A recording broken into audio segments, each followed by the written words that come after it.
This is part 2 of exams and test tips. Okay. So, what do we do when we have the answer and we know the answers? We do not immediately write down what comes to our minds. Okay? We need to plan our answers, which means that you can either draw a mind map or you can write down keywords. All right? And keywords meaning that those are the facts that you know. Right? So plan your answers and make sure that you understand the question and it's answering the question. Okay.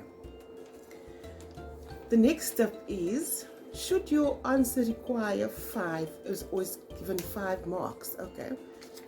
What I would give my learners and tell them what to do is to give 6 facts, which means you ensure that you get full marks for that question.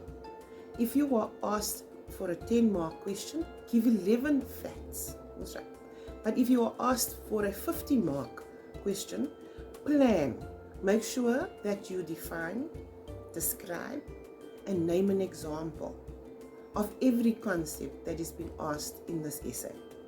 Make sure that you are defining, describing, and give an example. That would give you the most marks. Okay. My big peeve is the word also. Do not use the word also in connecting sentences. And, comma, and is good enough, right? Divide your time, and I think this is the most difficult part of it. Divide your time by the mark allocation, right? If you are writing an exam for 100 marks and you are given 2 hours, then you divide your time by the number of minutes that you are given. Okay, the marks divided by the number of minutes. So basically 120 divided by 100 marks gives you 1.2 minutes for every 1 mark question. The next one would be, if your answer is incorrect, okay, draw a line through the answer and make sure that you write it down below, or if you don't have space below, in the first possible space after you've written your incorrect answer. Make sure that or if you don't have space right after that, write it on the very last page and make a note on your wrong answer where your correct answer is. All right.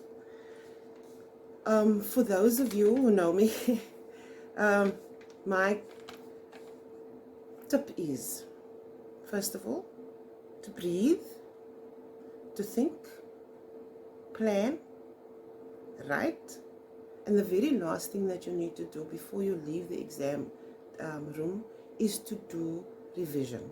Make sure that you have revised all of the questions that you have answered. Make sure that you have dotted your I's and crossed your T's. Make sure that you have put in full stops or commas where they belong, to make it easier for the examiner or the person who is marking your script to mark that script, and that they don't get upset with your English. Okay. And then the last thing to do is to remind you again, is the questions that are set is there to test you for your understanding, which means you need to give an answer to the question that is on the paper, not what you think the answer is. So make sure that you read your questions properly. Thank you.